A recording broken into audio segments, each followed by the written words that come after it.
Let's open again at 2 crore, please. At 2 crore, do I have anybody coming in at 2?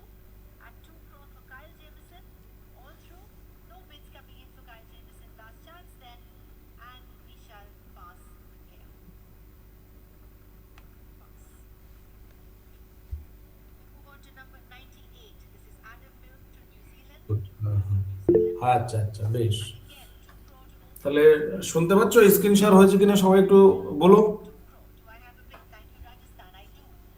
যে ধরনের প্রশ্নগুলো একটু situation base টাইপের যে প্রশ্নগুলো হয়, বা তো ইন্টারভিউর পার্টিকুলার আমরা সবাই জানি যে কাকে কি প্রশ্ন ধরবে, সেটা যিনি ইন্টারভিউ নেবেন তার উপরে নির্ভর করছে সবকিছু। কিন্তু গতানুগতিক বা যে প্রশ্নগুলো ইন্টারভিউয়ে ধরার মতো প্রশ্ন, সেরকম আমরা আজকে কিছু প্রশ্ন একটু আলোচনা করব। তারপর আমরা আমাদের সাবজেক্টের বিষয় যেটা, সেই সাবজেক্টের বিষয়টা আমরা দেখব। তাহলে প্রথমে এখানে যেটা বলা হয়েছে যে বলতে পারে যে আপনার চোখে একজন বা আপনার কাছে একজন আদর্শ শিক্ষক কেমন হবে, বা আপনি একজন আদর্শ শিক্ষক বলতে আপনি কি বোঝেন বা এর সংজ্ঞা বলুন। তাহলে আমরা যেহেতু শিক্ষকের পরীক্ষার জন্য ইন্টারভিউ দিতে যাচ্ছি, তাহলে প্রথমে কিন্তু আমাদেরকে এই আদর্শ শিক্ষক কাকে বলে বা আদর্শ শিক্ষকের বৈশিষ্ট্য খুব ভালো করে এটা জেনে যেতে হবে। তবে এই কোশ্চেনের উত্তর ঠিকঠাক না উত্তর দিতে পারলে সেটা কিন্তু একটা নেগেটিভ বা মাইনাস হয়ে যেতে পারে। তাহলে আদর্শ শিক্ষকের ডেফিনিশন কেমনটা বলতে হবে সেই বিষয়টা একটু শুনে না। তাহলে দেখতেই পাচ্ছ ডিসপ্লেতে সবাই, সেই ব্যক্তি যিনি কেবলমাত্র শুধু পাঠ্য পুস্তকের জ্ঞান প্রদান করবেন না। একজন আদর্শ শিক্ষকের কিন্তু পাঠ্যপুস্তকের যথেষ্ট নলেজ বা জ্ঞান থাকতে হবে, কিন্তু এই যে পাঠ্যপুস্তকের যে জ্ঞান, এই জ্ঞানটা প্রদান করাই কিন্তু একজন আদর্শ শিক্ষকের মেন উদ্দেশ্য না, বরং শিক্ষার্থীদের যে নৈতিকতা, নীতি, আদর্শ, এই বিষয়গুলো, মানবিকতা, তাদের মধ্যে যুক্তিবোধ, সামাজিক দায়িত্ববোধ, এই বিষয়গুলো কিন্তু গড়ে তোলার উপরেও তিনি যথেষ্ট ভূমিকা রাখবেন, এবং তিনি ধৈর্য ও সহানুভূতির সঙ্গে শিক্ষাদান করবেন। তাহলে এই অর্থাৎ এখানে বলতে পারো যে কর্তব্য পরায়ণ হতে হবে। তাহলে একজন আদর্শ শিক্ষককে কিন্তু অবশ্যই কর্তব্য পরায়ণ হতে হবে, এবং তিনি যথেষ্ট সহানুভূতির সঙ্গে শিক্ষাদান করবেন। তাহলে এই সমস্ত বৈশিষ্ট্য যে সমস্ত শিক্ষকের, তাদেরকে কিন্তু আমরা আদর্শ শিক্ষক বলতে পারবো। অর্থাৎ এই আদর্শ শিক্ষক হবেন একজন আদর্শ নাগরিক গড়ে তোলার কারিগর। তাহলে এই ধরনের উত্তরগুলো বলতে হবে, এবং এইগুলো একটু অন্তত পড়ে যেতে হবে। হঠাৎ করে যদি আগের থেকে প্রিপারেশন না থাকে, তখন সেক্ষেত্রে ওনারা তো বেশি সময় দেবে না, জাস্ট উত্তর জানো কি জানো না প্রথমে বললেই ওনারা বুঝে যাবেন, এবং কেউ যদি ভেবে ভেবে অনেক সময় নিয়ে নেন, বেশি সময় কিন্তু হাতে দেবে না, তখন সেক্ষেত্রে একটু মুশকিল হয়ে যাবে। তাহলে 1 নম্বর কোশ্চেনের উত্তরটা কিন্তু এইভাবে বলতে হবে। ঠিক আছে? কারোর কোনো ডাউট, সমস্যা আছে? দেখা যাচ্ছে তো পরিষ্কার?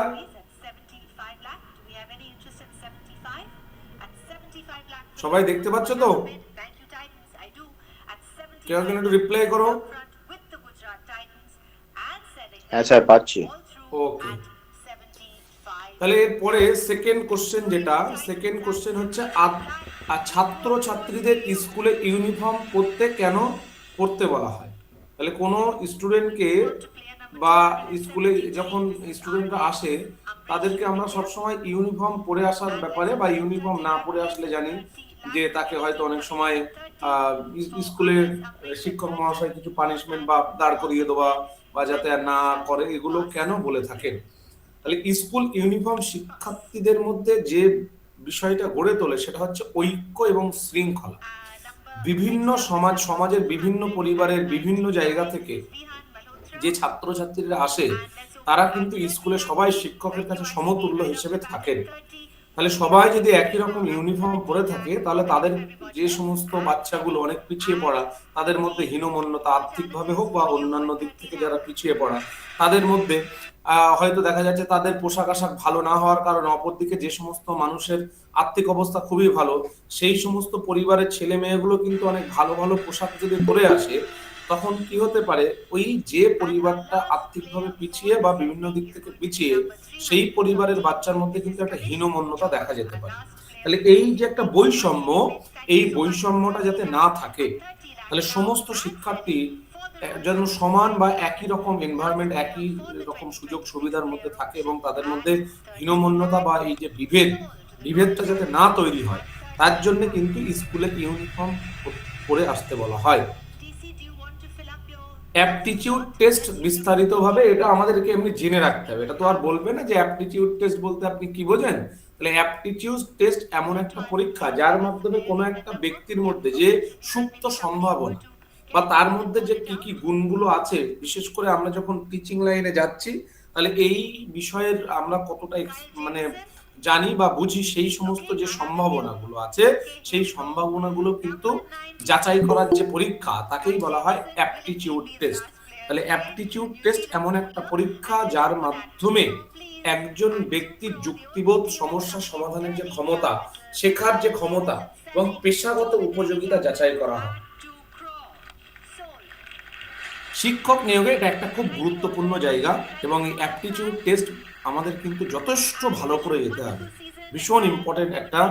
একজন টিচারের যেটা ইন্টারভিউ বোর্ডের সব থেকে গুরুত্বপূর্ণ জিনিস বা সব থেকে গুরুত্বপূর্ণ বিষয়, সেটা হচ্ছে অ্যাপটিটিউড টেস্টটা কিন্তু সুন্দরভাবে গুছিয়ে যাওয়া। অ্যাপটিটিউড টেস্ট বা এই যে যেটা ডেমো ক্লাসে কিন্তু শুধুমাত্র লেকচার মেথড বা শুধুমাত্র বোর্ড ওয়ার্ক এইটা কিন্তু একদমই করা যাবে না। একই সঙ্গে ওদিকে কথাও বলতে হবে, তার পাশাপাশি বোর্ডে কিন্তু লেখার কাজও চলবে। আমি একটানা বোর্ডে লিখে গেলাম, পিছনের দিকে তাকাচ্ছি না, তাহলে এই রকম যেন একদমটা না হয়। একটু লিখলাম, আবার একটু পিছনের দিকে স্টুডেন্টদের দিকে তাকালাম, মানে অর্থাৎ স্টুডেন্ট বলতে ওখানে যে পরিবেশ থাকবে সেখানে একটু লেখা, আবার একটু কিন্তু কথা বলা, এই যে এইভাবে কিন্তু পড়াতে হবে। তার কারণ কেউ যদি একটানা লিখতে থাকে, তাহলে পিছনে সেক্ষেত্রে ছাত্রছাত্রীরা যদি গন্ডগোল বা তাদের নিজেদের মধ্যে কথাবার্তা অন্য কাজে ব্যস্ত থাকে, বিশৃঙ্খলার সৃষ্টি হতে পারে, তখন কিন্তু সেই দিকটা যেমন ভালো না। তার পাশাপাশি শুধুমাত্র লেকচার মেথডে করলেও হবে না, আর তার পাশাপাশি বোর্ড ওয়ার্কের বিষয়টা, যে ডেমোই দিক না কেন, বোর্ড ওয়ার্কটা কিন্তু খুবই ইম্পর্টেন্ট একটা রোল প্লে করবে। যাদের বোর্ড ওয়ার্ক ভালো করে প্র্যাকটিস করা নেই, যে টপিক পড়াবে সেই টপিকের উপরে বলার পাশাপাশি বোর্ড ওয়ার্কটা যেন খুব সুন্দরভাবে সিস্টেম ওয়াইজ হয়, পরপর সিস্টেম ওয়াইজ যদি বোর্ড ওয়ার্কের বিষয়টা হয়, তাহলে কিন্তু সেক্ষেত্রে ওনারা যথেষ্ট ইমপ্রেসড হবেন এবং ওনারা যথেষ্ট খুশি হবেন তার প্রতি। তাহলে এটা হলো একজন শিক্ষকের সামাজিক ব্যক্তিত্ব কেমনটা হওয়া উচিত। তাহলে একজন শিক্ষকের সামাজিক ব্যক্তিত্ব হওয়া উচিত ভদ্র, মার্জিত, সহানুভূতিশীল। একজন শিক্ষক সময় ভদ্র মানুষ হবে, তার পোশাক আশাক সবসময় মার্জিত হবে, রুচিশীল বা রুচিসম্মত হবে, তিনি সবসময় সহানুভূতিশীল হবেন এবং ন্যায়পরায়ণ ও সমাজ সম্পর্কে তাকে কিন্তু সচেতন থাকতে হবে। কারণ আমরা জানি যে শিক্ষকরা হচ্ছে সমাজের যে রোল মডেল। তাহলে শিক্ষকরা সমাজের রোল মডেল, অর্থাৎ এনাদেরকে দেখে কিন্তু এই যে বাচ্চা বলো বা আজকের যারা ছোট ছোট শিশু বা শিক্ষার্থী, তারা কিন্তু শিক্ষকদেরকেই রোল মডেল বলে মনে করেন। সেই কারণে একজন শিক্ষকের মধ্যে এই সমস্ত গুণাবলী কিন্তু থাকতেই হবে। তিনি সবসময় অবশ্যই অত্যন্ত ভদ্র মানুষ হবেন, মার্জিত হবেন, সহানুভূতিশীল হবেন এবং তার মধ্যে ন্যায় পরায়ণ অর্থাৎ সততার যে বিষয়টা, তিনি সবসময় সৎ হবে এবং সমাজের প্রতি তার সবসময় একটা সচেতনতা কাজ করবে বা পরিবেশের প্রতি তার প্রতি একটা দায়বদ্ধতা কিন্তু থাকবে। নিজস্ব বিষয়ের জ্ঞান কিভাবে বাচ্চাদেরকে আপনি দেবেন, তাহলে আপনার নিজস্ব সাবজেক্টের যে জ্ঞান বাচ্চাদেরকে কিভাবে আপনি দিতে পারেন, তাহলে চেষ্টা করতে হবে একদম সহজ ভাষায়। তাহলে সহজ ভাষায়, কোনো কৃত্রিম ভাষা একদম ব্যবহার করা বা অ্যাভয়েড করে গেলেই ভালো। তাহলে সহজ ভাষায় যতটা সম্ভব চেষ্টা করতে হবে এবং বিভিন্ন চার্ট, ছবি, কার্যভিত্তিক, মানে তাদেরকে পার্টিসিপেট করানো, বিভিন্ন রকম এদের মধ্যে সক্রিয়তা ভিত্তিক শিক্ষা যেটাকে বলা হয়। তাহলে তারা কিন্তু যেন হাতে কলমে শেখা বা কোনো একটা পরিবেশের উপরে প্রোগ্রাম দেওয়া বা গাছের ছবি আঁকা, পরিবেশের কোন এগুলো পরিবেশকে ভালোভাবে মানে পরিবেশের পক্ষে ভালো কোন এগুলো উপাদানগুলো পরিবেশের পক্ষে খারাপ, যেমন প্লাস্টিক কি কি তাদেরকে ভাবনা চিন্তা করতে দেওয়া, বা কোন কোন তোমাদের ব্যবহারের জিনিসগুলো পরিবেশের ক্ষতি করতে পারে, তাহলে এইগুলো তাদেরকে আঁকতে দেওয়া বা সেই সমস্ত চার্ট তৈরি করতে দেওয়া, প্রশ্ন উত্তরের মাধ্যমে বিজ্ঞান বিষয়ে শিক্ষা দেওয়া যেতে পারে। তাহলে বিজ্ঞান বিষয়ে অবশ্যই কিন্তু বিশেষ করে চার্ট, ছবি এবং বিভিন্ন রকম সক্রিয়তা ভিত্তিক কাজ, প্রশ্ন উত্তর, এই সমস্ত বিষয়ের কিন্তু জ্ঞান ওদেরকে দেওয়া যেতে পারে। প্রাইভেট স্কুলে, যারা প্রাইভেট স্কুলে চাকরি করে তাদের কিন্তু অবশ্যই এই কোশ্চেন ধরবে বা ধরার সম্ভাবনা আছে, যে আপনি তো প্রাইভেট স্কুলে চাকরি করছেন, আপনার তো শিক্ষকতা পেশা, আপনি বললেন শিক্ষক হতে চান, তাহলে আপনার তো শিক্ষকতা পেশা যেটা সেটা তো আপনি করছেন, তাহলে আপনি কেন এখন সরকারিতে আসতে চাইছেন? তাহলে এই ধরনের প্রশ্ন কিন্তু ধরতে পারে। তাহলে যেটা বলতে হবে যে প্রত্যেকটা মানুষের একটা আর্থিক নিরাপত্তা, বা প্রত্যেকেই চাই সৎভাবে আর্থিক নিরাপত্তা পেতে। তাহলে সরকারি স্কুলে বৃহত্তম, তাহলে বেসরকারি স্কুলের কি কোশ্চেন আগেও আলোচনা হয়েছে, যে বেসরকারি স্কুল বা বিদ্যালয় বা প্রতিষ্ঠান যেগুলো, সেখানে কিন্তু সমাজের সব স্তরের শিশুরা সুযোগ পায় না, কিন্তু সরকারি স্কুলে সমাজের বৃহত্তর অংশের ছেলেমেয়েরা কিন্তু এখানে পড়াশোনা করে, বিভিন্ন পিছিয়ে পড়া ফ্যামিলির ছেলেমেয়েরাও পড়াশোনা করতে পারে। তাহলে যেহেতু আমার একটা আর্থিক, সরকারি স্কুলে চাকরি করলে আর্থিক নিরাপত্তার একটা ব্যাপার থাকছে, এর পাশাপাশি আমি সমাজে যখন বেসরকারি বা প্রাইভেট স্কুলে কাজ করছি, তখন কেবলমাত্র সমাজের একটা নির্দিষ্ট ও মানুষের আমরা কিছু করতে পারি, কিন্তু সব স্তরের শিশুকে কিন্তু আমরা সেইভাবে আমাদের যে শিক্ষার সুযোগ, সেই সুযোগটা দিতে পারি না, যেটা সরকারি স্কুলে কিন্তু সম্ভব। এই কারণেই আমি সরকারি চাকরিতে আসতে চাই। একেবারে সত্যি কথাটা বলাই ভালো, অনেকেই উত্তর মুখস্থ করে সেগুলো হু হু করে বলে দিচ্ছে, একদম ওইভাবেও যেন না হয়, ব্যাপারটা যেন একদম নিজের মতো করে বলা হয়, এবং তার পাশাপাশি কোনো কৃত্রিমতা যেন না থাকে, যে না আমি এগুলো কোশ্চেনের উত্তরগুলো পুরো মুখস্থ হুবহু গড়গড় করে বলে দিলাম, এমনটা কিন্তু করা যাবে না। একেবারে ন্যাচারাল এবং সবসময় অনেস্ট থাকতে হবে। শিক্ষকতা পেশায় কিন্তু অনেস্ট বা সততা, এটা কিন্তু একজন কিন্তু থাকবেন ৩-৪ জনের মধ্যে, যিনি কিন্তু আপনাকে অবজার্ভ করবেন বা তোমাকে কিন্তু অবজার্ভ করবে, যে প্রথম থেকে শেষ পর্যন্ত কেউ যদি কখনো মিথ্যা কথা বলে, তার বডি ল্যাঙ্গুয়েজের মধ্যে সেই বিষয়টা ফুটে উঠবে, এবং এটা না বলাই উচিত। শিক্ষকদের কি ইউনিফর্ম থাকা উচিত বলে আপনি মনে করেন? তাহলে আপনি কি এটা সমর্থন করেন? এই ধরনের প্রশ্ন যদি দেয়, তখন সেক্ষেত্রে এটা সমর্থন না করাটাই ভালো। তার কারণ হচ্ছে, আমি এখানে যেমন বলা হয় যে আংশিকভাবে সমর্থন করি, ইউনিফর্ম শৃঙ্খলা বাড়ায়, তবে শিক্ষকের ব্যক্তিত্ব স্বাচ্ছন্দ্যকেও গুরুত্ব দিতে হবে। ইউনিফর্ম না পরে আসাটাই ভালো। তার কারণ হচ্ছে ইউনিফর্ম যখনই পরা হয়, তখন কিন্তু শিক্ষার্থী বা বিশেষ করে বিভিন্ন বয়সের শিক্ষক যারা থাকেন, শারীরিক গঠন পরিকাঠামো সবার সমান হয় না, সবার কিন্তু মানানসইও হয় না। তার পাশাপাশি যখন ইউনিফর্ম আলাদা শিক্ষকরা পরে আসবেন, তখন কিন্তু প্রাইমারির বাচ্চারা বিশেষ করে, যেমন তারা কিন্তু তখন আর তাদের পরিবারের মানুষজন হিসেবে তাদেরকে আর মনে করতে পারে না। যেমন শিক্ষক বা শিক্ষিকারা স্বাভাবিক বাড়িতে যেমন ধরনের একটু রুচিসম্মত ভালো পোশাক পরে থাকেন, তেমন পোশাক যদি পরে থাকেন, তাহলে বাচ্চারা বিশেষ করে অনেকটাই কিন্তু তারা তাদের আপন ভাবতে পারে। আলাদা ইউনিফর্ম বা পোশাক পরে থাকার কারণে তখন কিন্তু এই যে একটা সম্পর্কের সুসম্পর্ক, ভালো একটা যে সম্পর্ক ছাত্র শিক্ষকের মধ্যে, সেখানে একটু বাধা সৃষ্টি হতে পারে। সেই জন্যে নিজের মতো করে অবশ্য বলা যেতেই পারে, কোনো বিভিন্ন ভাবে উত্তর দেওয়া যেতে পারে, কিন্তু তার পিছনে যেন লজিক থাকে, যুক্তি থাকে। তাহলে সঠিক যুক্তি যদি থাকে, তাহলে যে কোনো উত্তরে কিন্তু অ্যাকসেপ্টেবল বা সেই উত্তরটা কিন্তু গ্রহণযোগ্য হবে। তাহলে এই বিষয়টা মাথায় রাখতে হবে, যে উত্তরই দিক না কেন, তার সপক্ষে কিন্তু ওনারা যুক্তি চাইবেন। যে আপনি যদি সমর্থন করেন, তাহলে তার যুক্তি আপনাকে বলতে হবে, যদি আপনি সমর্থন নাও করেন, তার সঠিক ভ্যালিড কারণটা কিন্তু সেটাও কিন্তু আপনাকে বলতে হবে, তাহলে ঠিক আছে। তাহলে আংশিকভাবে সমর্থন করি, এটাও বলা যেতে পারে।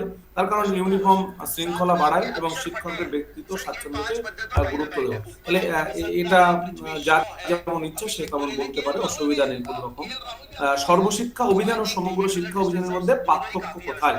তাহলে এর পার্থক্যগুলো একটু দেখতে হবে। সর্বশিক্ষা অভিযান প্রাথমিক শিক্ষা ভিত্তিক, এটা 1 to 8 পর্যন্ত সর্বশিক্ষা অভিযান যেটা, আর সমগ্র শিক্ষা কিন্তু মিশন প্রাথমিক থেকে উচ্চ মাধ্যমিক পর্যন্ত, অর্থাৎ এটা 1 থেকে 12 পর্যন্ত, এটা 1 থেকে 12, আর এটা কিন্তু 1 থেকে 8 পর্যন্ত সর্বশিক্ষা।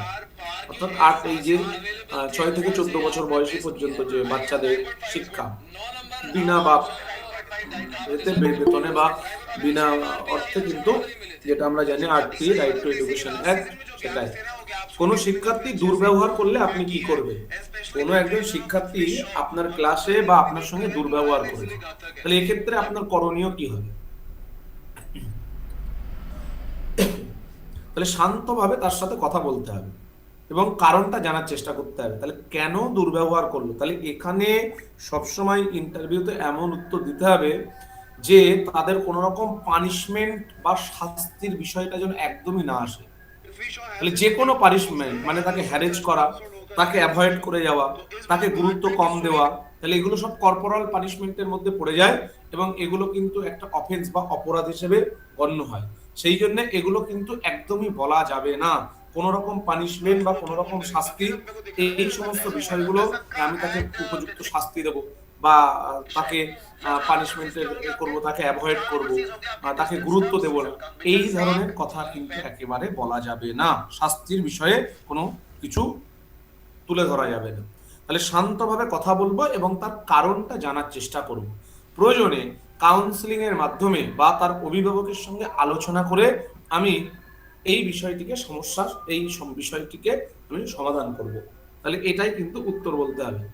পড়াশোনায় ভালো বনাম পড়াশোনায় ভালো কোন একটা ছাত্র ছবি আঁকায় ভালো, কে কাকে আপনি বেশি ভালো বলে মনে করেন? তাহলে এখানে প্রশ্নটা হবে কোন একটা ছাত্র পড়াশোনায় ভালো, আবার অপর একটি ছাত্র সে ছবি আঁকাতে খুব ভালো, তাহলে আপনার কাছে কোন ছাত্রটা বেশি ভালো বলে আপনি মনে করেন? শিক্ষক কিন্তু সবসময় নিরপেক্ষ হবে। একজন শিক্ষকের চোখে সমস্ত ছাত্রছাত্রী সমতুল্য হবে, কেউ বেশি গুরুত্ব কেউ কম গুরুত্ব এমনটা যেন না হয়। তাহলে শিক্ষকের যে নিরপেক্ষতা বা তার যে এই যে একটা কোয়ালিটি, এটা কিন্তু এই কোয়ালিটিটা কিন্তু গুণটা, সঠিক গুণটা কিন্তু যদি ফুটে না ওঠে সেটা সমস্যা। তাহলে অবশ্যই বলতে হবে যে আমার কাছে দুটো ছাত্রই সমান গুরুত্বপূর্ণ। প্রতিটি শিশুর আলাদা আলাদা প্রতিভা থেকে থাকে, শিক্ষকের কাজ সব প্রতিভাকে তাদের বিকশিত করে তাদের সার্বঙ্গীন বিকাশে সাহায্য করা বা সহযোগিতা করা। তাহলে এই ধরনের প্রশ্ন এরকম কিন্তু উত্তর দিতে হবে। ঠিক আছে, কারোর কি কোনো প্রশ্ন বা কিছু বলার মতো আছে? কিছু কেউ কিছু বলবেন বা কেউ কিছু বলবে?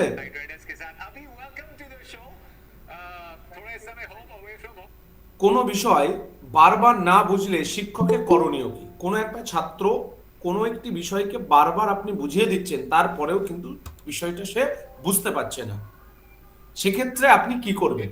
তাহলে কোনো বিষয়কে আপনি বারবার বলা সত্ত্বেও তাহলে আমি বিরক্ত হব বা সেই ছাত্রটার আর কোনো চেষ্টা করব না, এই ধরনের নেগেটিভ কথা একদমই অ্যাভয়েড করতে হবে, একদমই বলা যাবে না।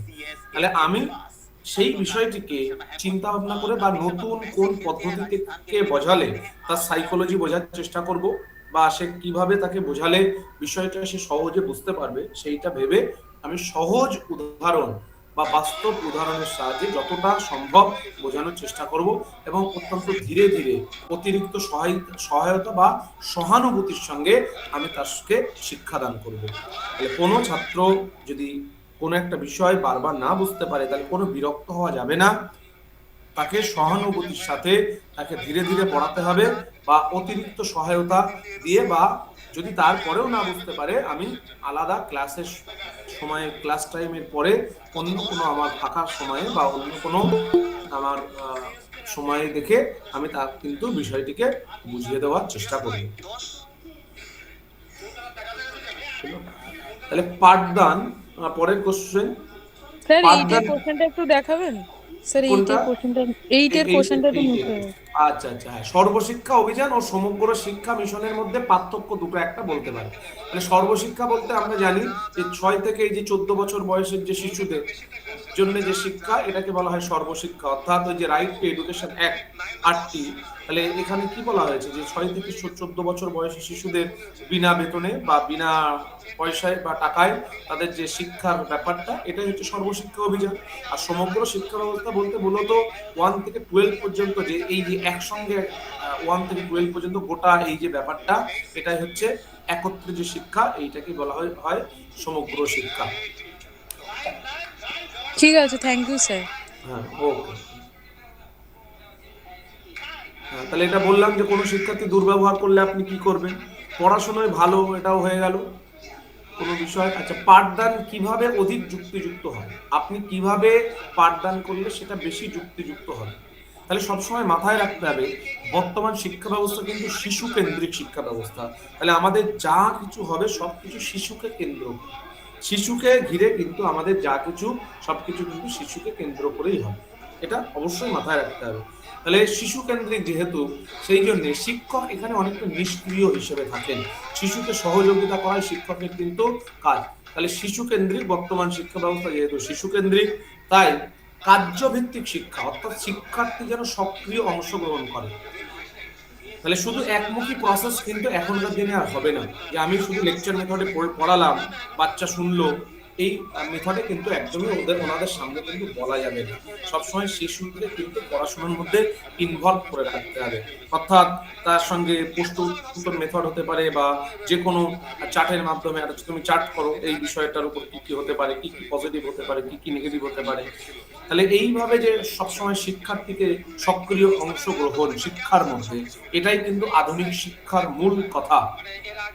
তাহলে বাস্তব উদাহরণের সাহায্যে পাঠদান করা, এইটা সব থেকে বেশি যুক্তিযুক্ত। তাহলে শিশু কেন্দ্রিক শিক্ষা হবে সবসময় শিশু কেন্দ্রিক, এবং শিশুর সক্রিয়তা ভিত্তিক ও বাস্তব উদাহরণ সম্মত, এইভাবে পাঠদান করলে সবথেকে বেশি সেটা যুক্তিযুক্ত হয়। 13 নম্বর কোশ্চেন কি বলছে, যে স্কুলে প্রার্থনা সঙ্গীত কেন করানো হয়? তাহলে প্রার্থনা সঙ্গীত করানোর মেন উদ্দেশ্য বা মেন কারণটা কি? তাহলে প্রার্থনা সঙ্গীত যেটা, প্রার্থনা সঙ্গীতের কারণটা কি? তাহলে কারণ হচ্ছে মনোযোগ, ছাত্রদের যে অ্যাটেনশন বা মনোযোগ।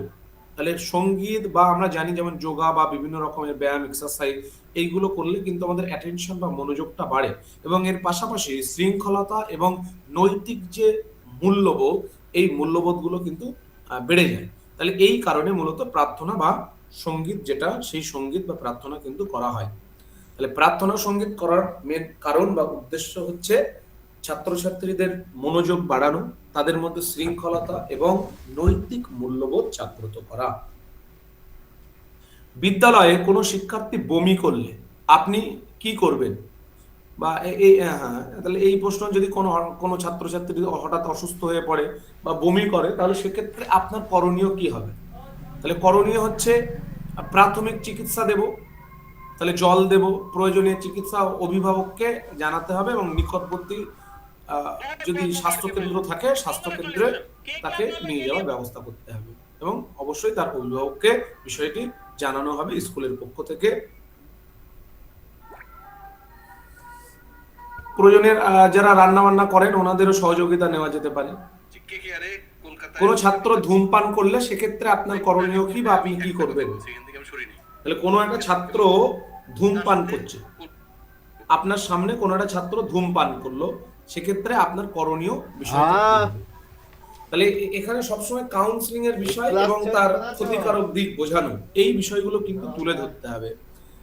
তাহলে কোনো ছাত্র যদি ধূমপান করে, তাহলে ধূমপানের যে ক্ষতিকর দিকগুলো থাকে সেই দিকগুলোকে তাকে ভালোভাবে আমি প্রথমে বোঝাবো, তারপরে কাউন্সিলিং করব, করে তার এই বিষয়টিকে কিভাবে অ্যাভয়েড বা কিভাবে সমাধান করা যায় সেই বিষয়ে আমি গুরুত্ব দেব, এবং তার অভিভাবকদের সঙ্গে আলোচনা করব, এবং বিষয়টি আমার অবজারভেশনের মাধ্যমে বা আমি আমার পর্যবেক্ষণে রেখে বিষয়টি আস্তে আস্তে সমাধান করব। শিক্ষক হিসেবে ক্লাসরুম পরিষ্কার করতে পারবেন কি আপনি? অবশ্যই। তাহলে যদি এই ধরনের প্রশ্ন দেয়, হ্যাঁ অবশ্যই পারবো, তার কারণ একজন শিক্ষক নিজে উদাহরণ দিলে শিক্ষার্থীরা পরিচ্ছন্নতা শেখে, এবং পরিষ্কার পরিচ্ছন্নতা এটা কিন্তু একটা শিক্ষারই একটা অংশ। এবং এ বিষয়ে আমি ছাত্রদেরকে বিভিন্ন রকমের গল্প বা বিভিন্ন বাস্তব উদাহরণ বা বাস্তব গল্পের মাধ্যমে তারা যাতে পরিষ্কার পরিচ্ছন্নতা ভাবে সচেতন থাকে সেই বিষয়টিও তাদেরকে বোঝানোর চেষ্টা করব। শিক্ষার্থীর মধ্যে মূল্যবোধ কিভাবে আপনি জাগ্রত করবেন? তাহলে মূল্যবোধ জাগ্রত করার কি কি পদ্ধতি বা কি কি উপায় রয়েছে? তাহলে মূল্যবোধ জাগ্রত করতে গেলে আপনি যেহেতু একজন শিক্ষক, আপনার আচার আচরণের মাধ্যমে, যেহেতু ছাত্রছাত্রী বা শিক্ষার্থীরা শিক্ষকদেরকে মডেল বা তাদেরকে অনুকরণ করে, সেই জন্য আপনার আচার আচরণের মাধ্যমে আপনি করতে পারেন।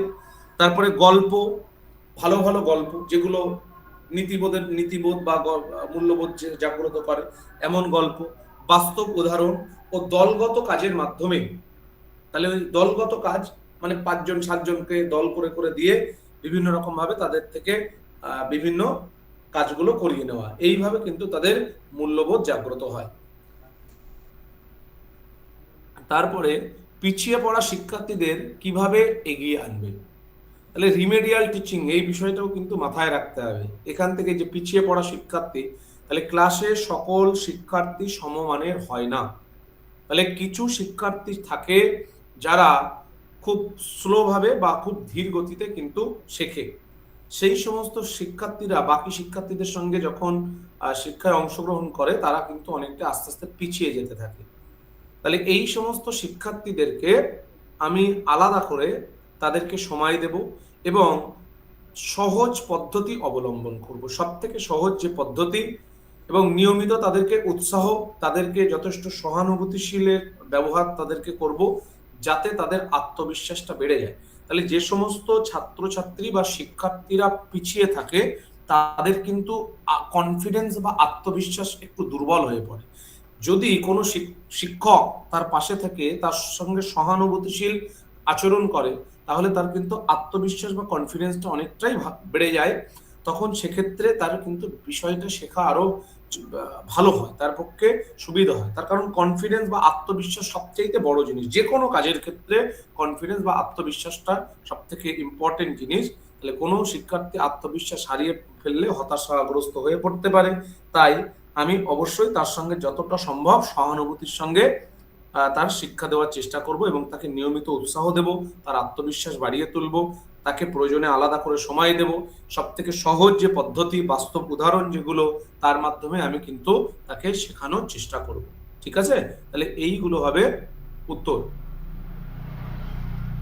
সহপাঠক্রমিক কার্যাবলীর গুরুত্ব কি, তাহলে সহপাঠক্রমিক এগুলো শিক্ষার্থীদের আত্মবিশ্বাস, নেতৃত্ব এবং সর্বাঙ্গীন বিকাশে গুরুত্বপূর্ণ ভূমিকা, সর্বাঙ্গীন বিকাশ মানে সামগ্রিক বিকাশে কিন্তু গুরুত্বপূর্ণ ভূমিকা পালন করে। ক্লাসে আপনি যখন পড়াচ্ছেন, ক্লাসে কোনো একটা ছাত্র ছবি আঁকছে, এক্ষেত্রে আপনার করণীয় কি হবে, তাহলে কারণটা জানতে হবে এবং তার আগ্রহকে পাঠের সঙ্গে যুক্ত করার জন্য চেষ্টা করব। তাহলে এটা হলো আমাদের আজকের এই যে 20টা প্রশ্ন, এই 20টা প্রশ্ন এই গুলো হলো। এরপরে আমরা সাবজেক্টের কোশ্চেন একটু যাব, সাবজেক্টের বিষয়গুলো আমরা একটু দেখব কোনো একটা পার্টিকুলার চ্যাপ্টারে। তাহলে সবারই তো ফিজিক্যাল সায়েন্স, সুতরাং